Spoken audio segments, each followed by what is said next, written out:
And welcome to Sports on Tap, part of the NEO Sports Insiders Network. I like NEOSportsInsiders.com. I like the music today. I did a good job. I feel like we should be at the beginning or the end of every American Pie. That's exactly no what kidding. I was going to say, is that what Yeah, exactly. This reeks of 90s teen angst movie. Yeah. That's exactly what I was going for. Fantastic. Got it. I'm Marvin Lewis. We have Josh Jeffy, Yo. the technical director on music. We have Sean Duffy and Ed Dick here as well in Studio J. Speaking of teen angst movies, there was a nice run on the Brat Pack the other day. They had Breakfast Club and 16 Candles on consecutively. I think, Very nice. I think it was on VH1 or something like that. Yeah. VH1. Yeah, they were having some sort of movies that rock type thing. Or, Oh, You know what was on? You know what was on the other night? It was Sunday night, and I turned it on, and it was on HBO. But they ran The Godfather, but they did like the epic version of it. So you know how like in Godfather 2, it like flashes back to before, like when Vito Corleone was young and how he came up. They moved all that to the front and then ran it like from that point all the way through the end of Godfather Part 2. So it was really fascinating. So it was all in chronological order. Yes. And and of course, it's The Godfather Travis. Anytime it's on, no matter what channel it is, you got to watch it because you got to find out. You know what I mean? Like, you know what's going to happen, but I got to watch it. I got to watch Fredo be an idiot and get killed. Well, I got to watch it. Well, Spoiler alert, by the way. Well, hey, speaking of The Godfather, we have a new Godfather in Cleveland. His name's Hue Jackson. Oh, God, good segue, Rob. God, just killing it on segues tonight. He's the former offensive coordinator of the Cincinnati Bengals. He went 8-8 as head coach in Oakland under pretty tough circumstances, if you've read any of the stories on that, and kind of went through his bio a little bit. I mean, really interesting career he's had so far. But the Oakland Raiders, when he was head coach there, you see an 8-8 record, and that's really it doesn't really tell the story of what he kind of went through in that season. And you talked to a lot of people with the Oakland Raiders who were there. That's when Al Davis passed away, and they got a new GM. And not until after the fact, Hue Jackson actually was the GM too, signing players during the year. Quasi GM, yeah. And I mean he lost the quarterback to Darren McFadden as a running back, wide receivers. I mean he went through a lot that year, but still held the team to an 8-8 record. And guys, overall he's done a great job in Cincinnati as offensive coordinator. He's done a great job with quarterbacks. What are your thoughts on the Browns deciding on a coach like Hue Jackson? We'll first start with Josh. Well, this coaching search went completely different than it did the past couple ones. And obviously Hue Jackson was the Browns' number one target, and he was my number one in the running. For one, all the things that you just said, his time at he does have head coaching experience. It wasn't bad per se head coaching experience, so he's not technically a retread. He's done some good things within the division, so we've taken something from the division.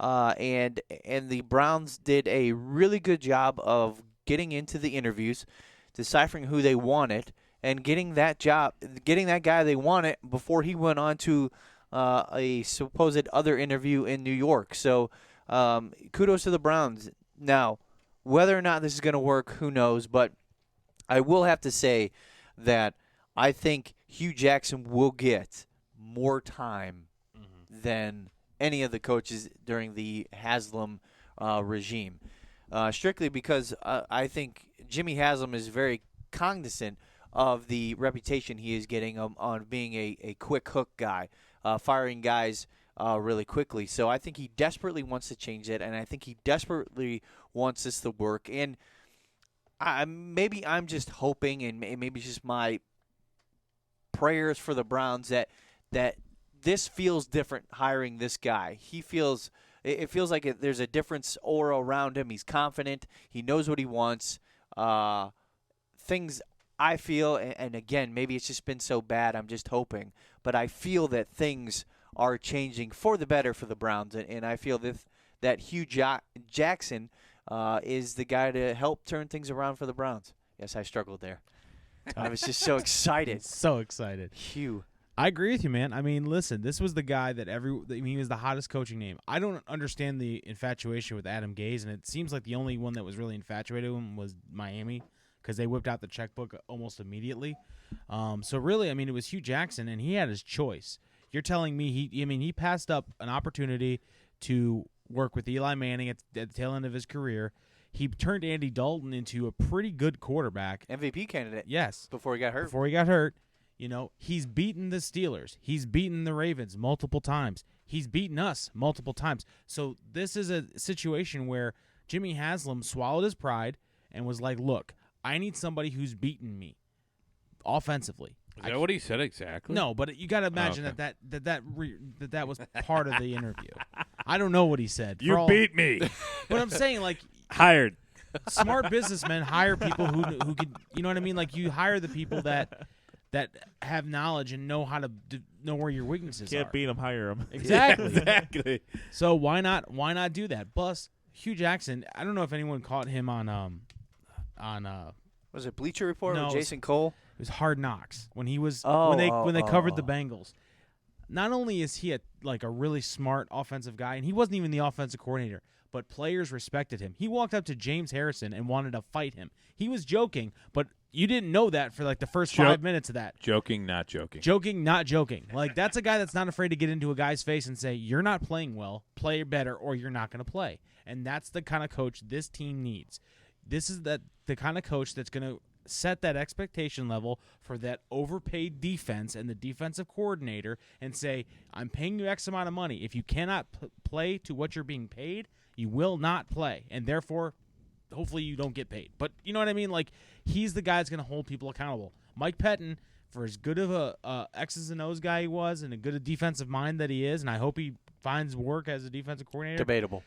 It doesn't have to. He didn't necessarily – he was too much of a player's coach in a sense that he wanted everyone to like him. He's maybe a player's coach and a non-player's in a bad way. Right. Yes.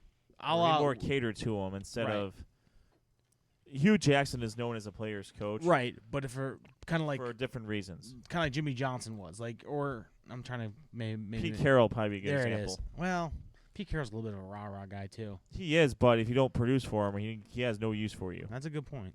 You know, and that's the only part of. I mean, we see that part of Pete Carroll. Mm-hmm. Well, Mike Tomlin's a good example of that. That's another good example. Yeah, Omar Epps is definitely like that. You're right. Yeah.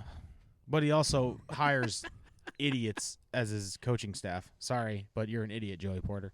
But I guess, I mean, I'm looking at the hire, I'm thinking they got the guy they want, and they got a guy that's, again, like Rob mentioned, I didn't realize this till Rob and I talked about it. He was the quasi-GM in Oakland when Al Davis passed, and there was kind of that vacuum. He kind of had to sign players. I'm sure there was a personnel guy there doing it, but he had a lot more input than he probably would, like any coach would have had under Al Davis. So, I mean, that probably weighed heavily too. Like, look, this is a guy that is headstrong enough to realize that what personnel decisions and what he needs on his football team, because he's done it before, and he was not successful, but he was able to, in a tough division, he was able to hold his own water. So, I mean, I'm pretty excited about it, and I think he needs to get a good staff around him too. I think that's going to be the issue. Well, what they're talking about now is he's going to bring on his old offensive coordinator for the Raiders, Al Saunders, to come on and help him out running the offense. And while they were in Oakland together in 2011, they had over 6,000 yards of total offense, second most in club history. So, I mean, and Al Saunders, I believe, has been a head coach as well. Correct me if I'm wrong. Wasn't Yes, he Terrell was. Pryor his quarterback then too? no, Jason Campbell was. Jason Campbell. But he got hurt though. He got hurt at the hands of none other than the Browns. Yeah, Right. right. And But- that led to the Carson Palmer trade, which led you're to right. Okay. a dearth of first-round draft picks that went Cincinnati's way. Yeah. Kind of helped them build up to where they are now. Oakland is just now getting over all of that, over all of that, and they're making really good, sound decisions, obviously. Mm-hmm. And if Hue Jackson was there to kind of see this thing through, we have no idea where that would have taken him. But obviously, he went from being a head coach to going back to Cincinnati and being a special teams and a receivers coach and He was running backs coach too. and a running backs Yeah. coach. I mean, that's a pretty far. It's a pretty far fall there if you're in the coaching world where you're going from running the entire organization to running a specific skill or a specific position. But a guy like that, obviously he knows what he needs to do. He's had an idea for the last couple of years what he wants to do once he gets this opportunity, and this was exactly what he needed. This is I think this is a perfect situation for him where he can really put his mark on the team, and he's young enough and provided that he does get the word of Jimmy Haslam to where it's going to take a couple of years to get systems in place, to get players in place, and to get a front office that really knows who he needs to get and how to get it. Well, I think one thing I wanted to mention is that he also studied under a guy like Marvin Lewis, who, for better or for worse, has really been the savior of the Cincinnati Bengals franchise. I mean, he came in when they were terrible too, and maybe Hue Jackson wasn't involved in the ground floor, but look at the success that Marvin Lewis's, coordinators have had.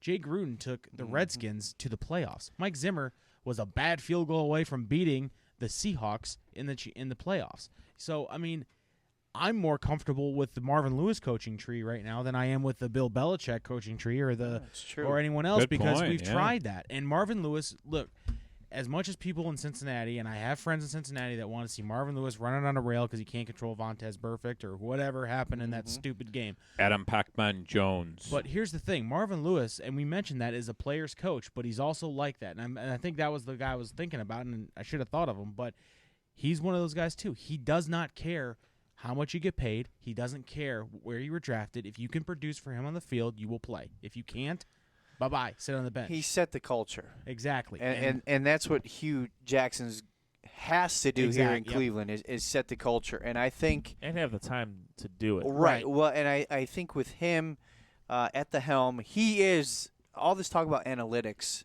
through the course of the Browns offseason, he is the football guy. Right. He is the main football guy. When they hire the personnel guy, he's going to be football guy number 2. And then they are going to be able to draft their quarterback.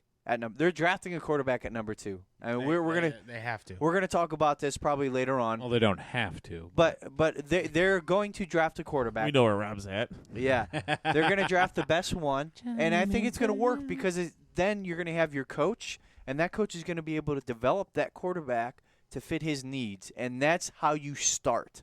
And now it's up to the personnel guy and the rest of the scouts and everything to get the complementary pieces. Now this.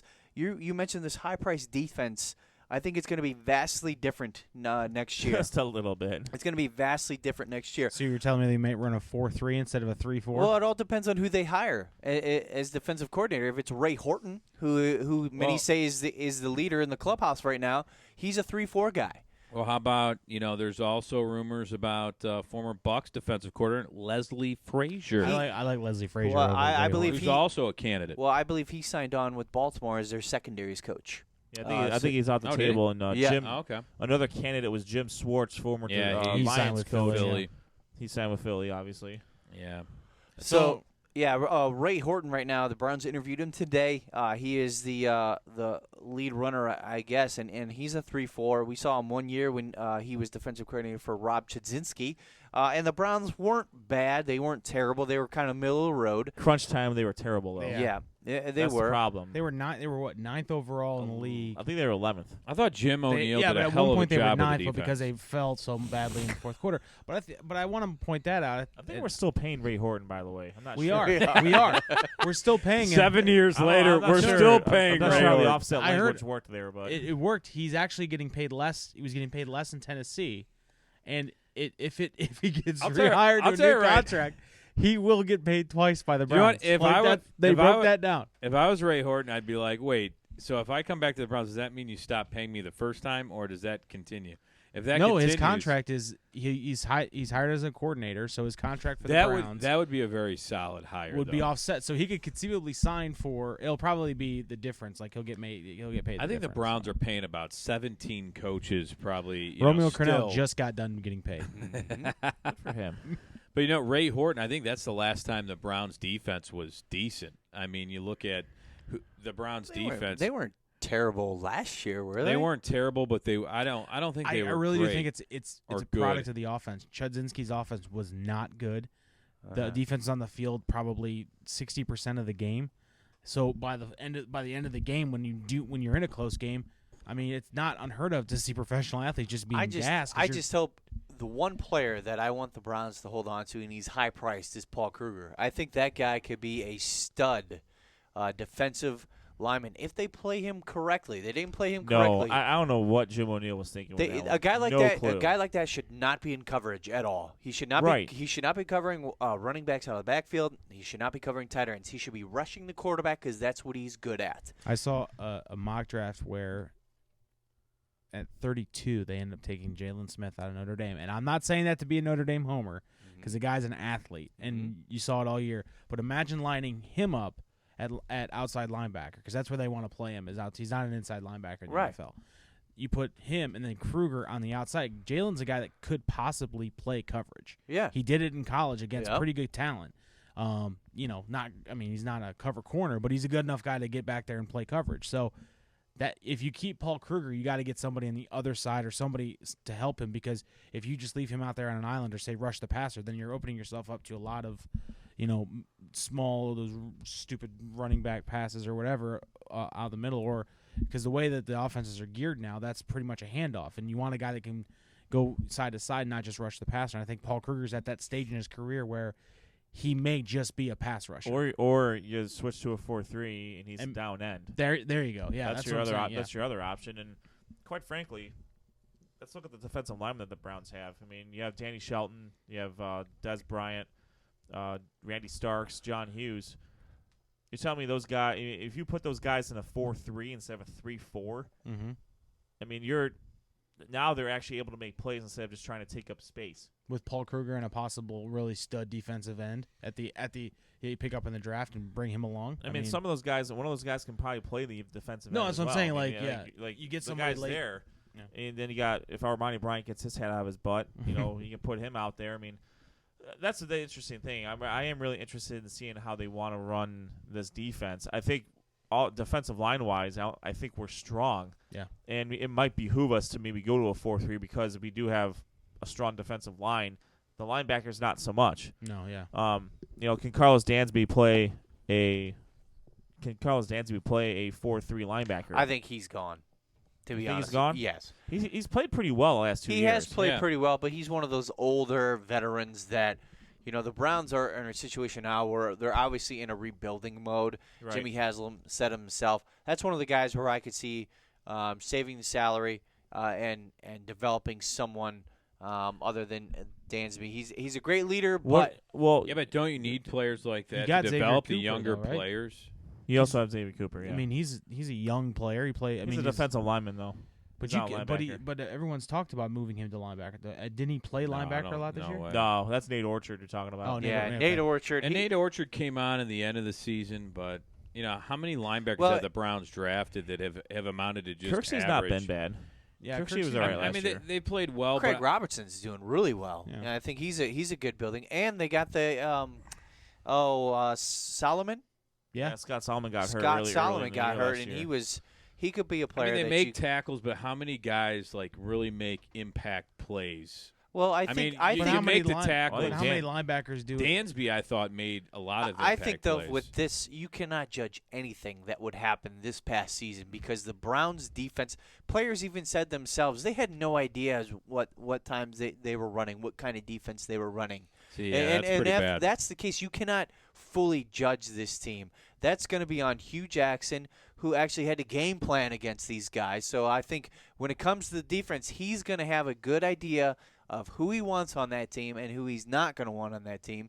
And I think it's going to be a total overhaul. When you have not only the highest paid defense in the league, but one of the oldest in the league, there's going to be vast changes on that defense. And I think you have young pieces on the offense you could build around.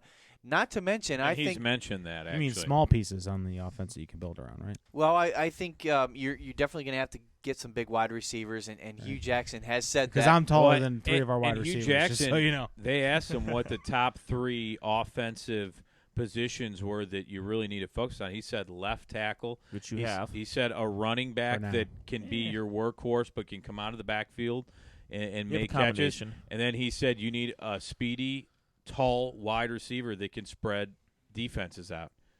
And he obviously they may have if his head is on straight. And he said the quarterback position obviously is of importance, but those are the 3 positions that you really need to have to have some success Now, on offense. you mentioned left tackle, and obviously the big one we have, future Hall of Famer Joe Thomas. There was some talk maybe that he might want to see if he can go somewhere else and play, depending on who the coach is.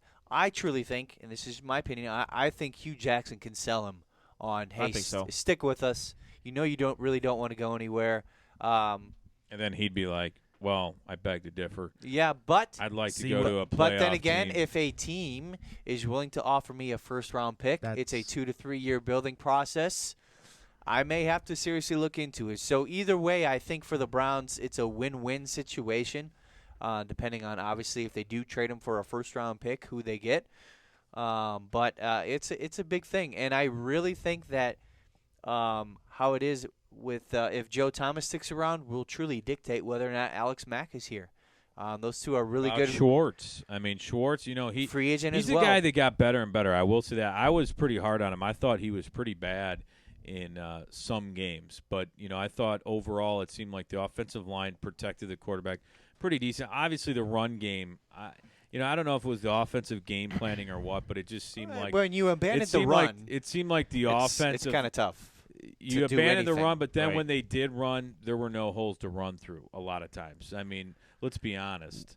I thought the offensive line this year, was okay. I didn't think it was exceptionally well, but then again, is that the scheme that they had that players just didn't understand where they should have been or understand what coverages to play? I don't know. I think going back to the question about Joe Thomas, what concerns me most about Joe Thomas is the fact that now we're looking at, and I'm not trying to point to the analytics thing, but you look at the philosophy behind analytics. The philosophy behind analytics is you sell high on players because you can get more for them.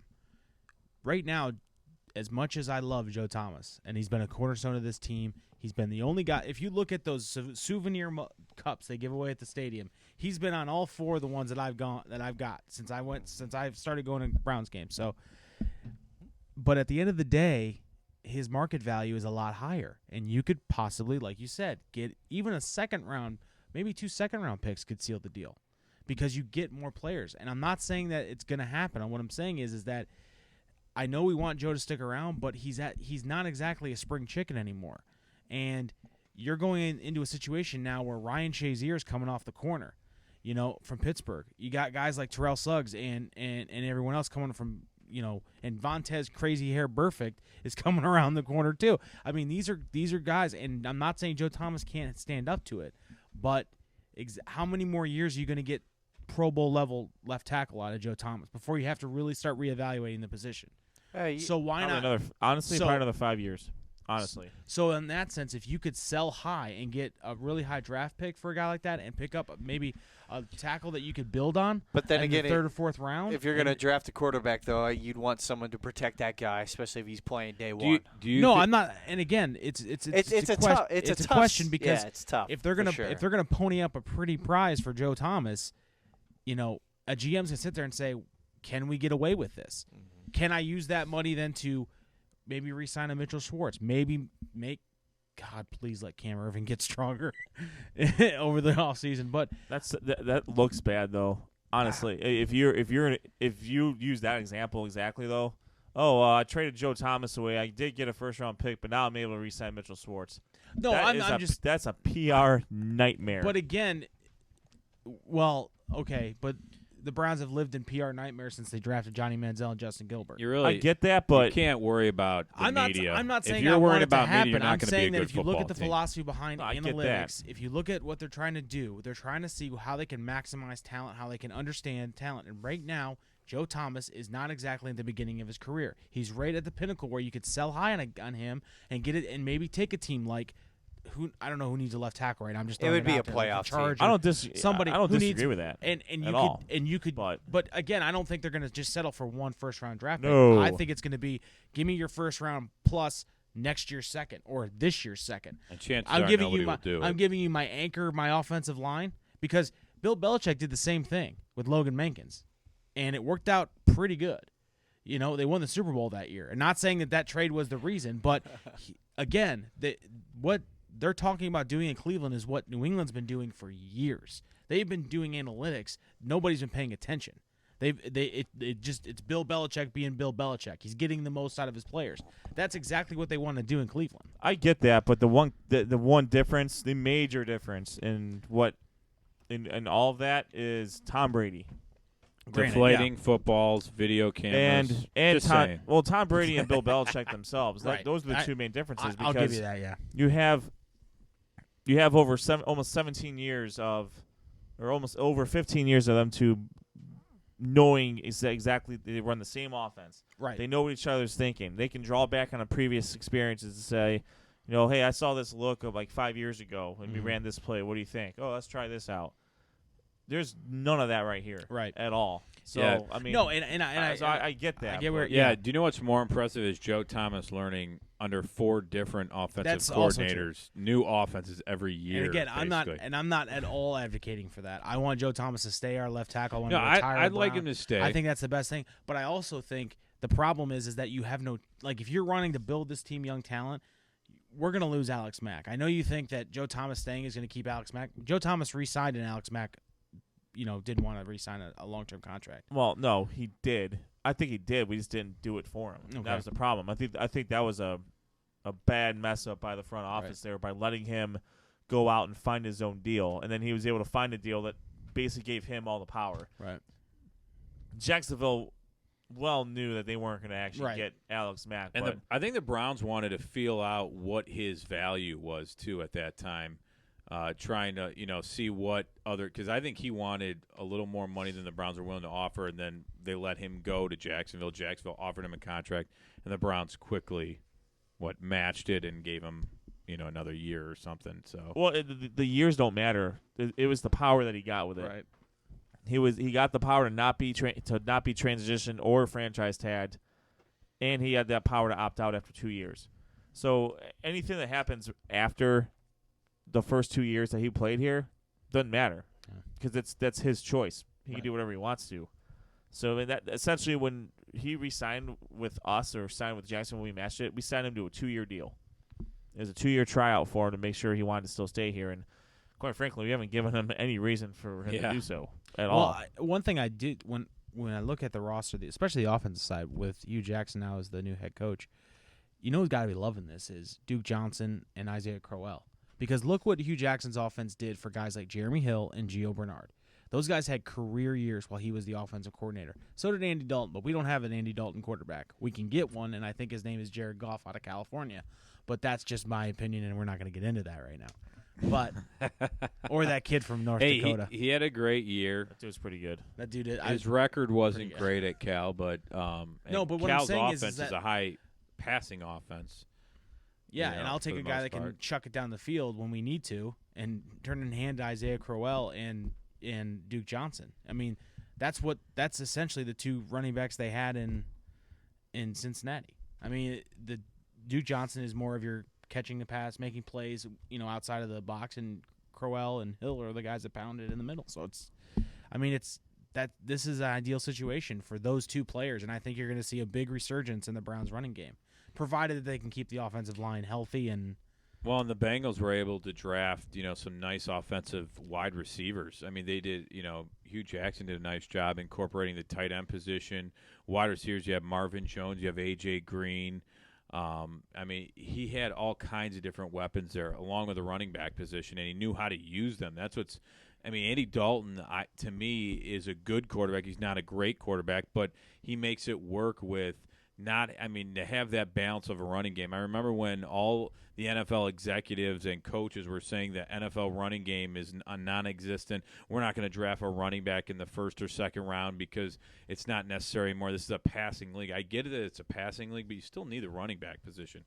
I mean, the running back position is still important in my mind. If you can run the ball, it opens so many other things up. Yeah. And I think Hue Jackson has a good balance, and he did that really well in Cincinnati. So I think it's going to be fun to watch the Browns' offense and what they can do and see what they do in the draft. They have, I believe, 11 picks. Right now. They may get more. Yeah, we might end up with 18. Or we don't know what Podesta and Sashi Brown are doing right now. Well, they're figuring out analytics of what players to draft. Hopefully they meet with the players and actually talk and discuss. Let's have conversation. Oh, come Must be- on. Oh, Technical director. Nobody even Amateur knew. hour? Nobody even knew Technical that. director. God. I muted myself. That's all right. But I think one player we know that the Browns really aren't going to talk to is Billy Manziel. That dude's Who? gone. No, do you know what? Yeah. I don't know the name. No, actually, they're meeting him in Vegas. Oh, all right. At the No, craps no, no. table. That makes Yeah. sense. Sounds good. And then to me. actually, I think they're going to meet him at his new bar in Texas. It's pretty cool. Oh yeah, cool. It's called. Have fun in Dallas. I peaked in college. That the name of it. Can you stop muting me? Well, no. Some of us would also say they've peaked in college, Rob. But Wow, really? No. I'm just kidding. I'm not claiming to be Johnny Football, so I know I peaked in college. I'm well aware of that. Any last thoughts on the Cleveland Browns, Hue Jackson, and It's a everything great going hire. on? Yeah. It is. It's going to be a Great lot hire. of fun. I mean, Interesting to see. Then again, we've said that pretty much every freaking year. So what the hell? He won the press conference. Hey, that's it'd be for sure. nice. You know what? Doesn't. You know what I want? My final thought, dear Cleveland Browns front office and talent personnel, you need to go to the Senior Bowl in force, and you need to be at the East-West Shrine game. You know why? Because a lot of those players are superstars. So be down there, talking to people. Nah. And Why go do to pro that? days, Yeah, guys. go to go pro to days, pro House. days. Minor detail. You know what? I'll watch on the NFL Network. Yeah. That did good last year. I'll just do my YouTube scouting. Yeah, why not? Yeah. Ray Brett- Farmer, congratulations. You're the worst GM in the history of. Wow. For Ed Dick Show, WW, I'm Rob Troutman. Sorry, I'm sorry. Mike Lombardi, you're the worst. We're Sports on Tap. George Part of the- Kokinis. Mike Holmgren. Jesus. And the list goes on. Phil Savage. Phil Savage. As the Browns turn, we're Sports on Tap, part of the NEO Sports Insiders Network. NEOSportsInsiders.com. We're at SOT Podcasts on Twitter, Facebook. We'll see you later. Have a great weekend, great week. It's early in the week, so enjoy the rest of your Marty, week, everyone.